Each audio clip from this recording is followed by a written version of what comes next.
Саламатсыздар ма? Еркін ауылындағы Ишан Берліқожа ауылатындағы номер 11 орта мектептің математика пән мұғалімі Мұқанова Гүлназ Тұрсынханқызы. Бүгінгі сабағымыздың тақырыбы алгебралық бөлшектерді қосу және азайту. Осы сабақта қол жеткізетін оқу мақсаттары: алгебралық бөлшектерді қосу және азайтуды орындау,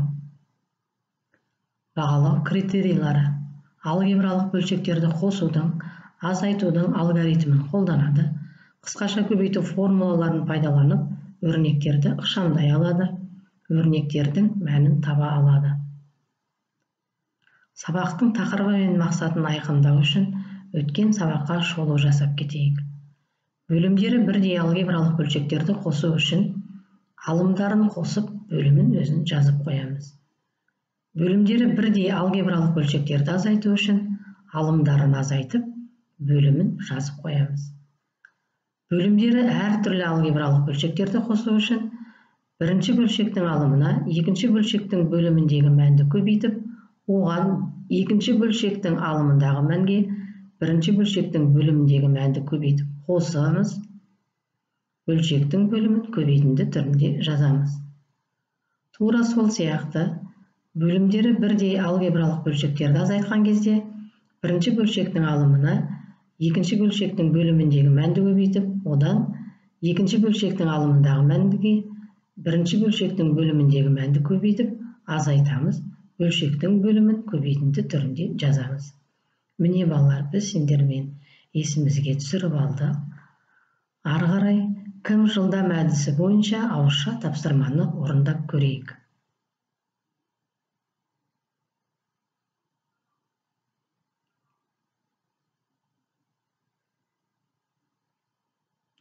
Жақсы балалар, енді өз-өзімізді тексерейік. Бірінші тапсырманың біріншісінде 15-тен 8, екіншісінде А-ның 2-ге қатынасы. Екінші тапсырмада 15-тен 2, екіншісінде минус В-ға тең болып тұр. Үшінші тапсырманың біріншісінде минус 15-тен 2, екіншісінде 2х-тың Y-ге қатынасы. Төртінші тапсырмада 1,15-тен 7, екіншісінің мәні А-ға тең болып тұр. Жақсы балалар, осы тапсырманы сендер өте тамаша орындадыңдар деп ойлаймын. Жарайсыңдар балалар.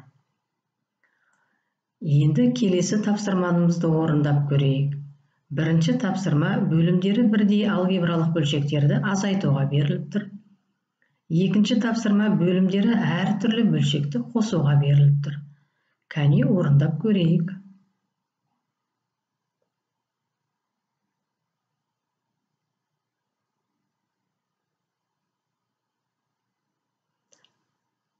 Енді өз-өзімізді тексеріп көрейік.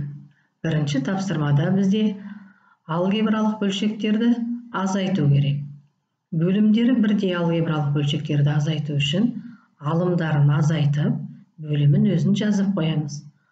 Ұқсас мүшелерін біріктіргеннен кейін бөлшектің алымында 2А минус 2n бөлімінің өзін жазып қоямыз. А минус n.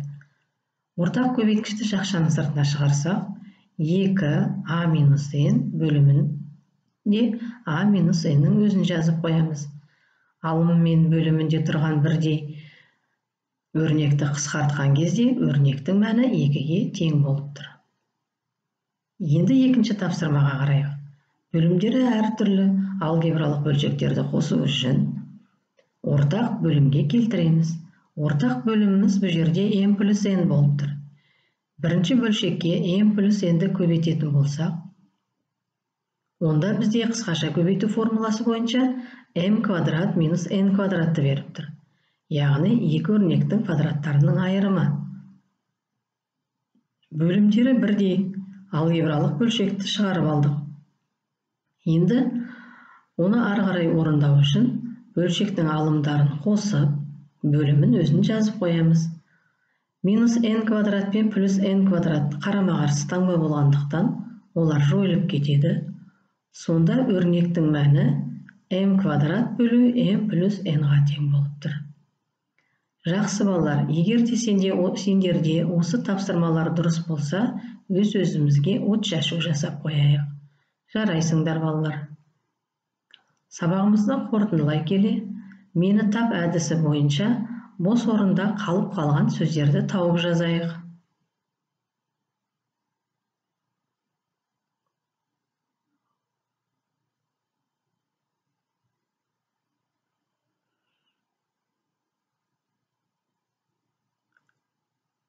Өз-өзімізді тексеріп көрейік. Бірінші тапсырмада бөлімдері бірдей рационал бөлшектерді қосу үшін олардың алымдарын қосып, бөлімін өзін қалдыру керек. Екінші, бөлімдері бірдей рационал бөлшектерді азайту үшін бірінші бөлшектің алымын екінші бөлшектің алымынан азайтып, бөлімін өзін жазу керек.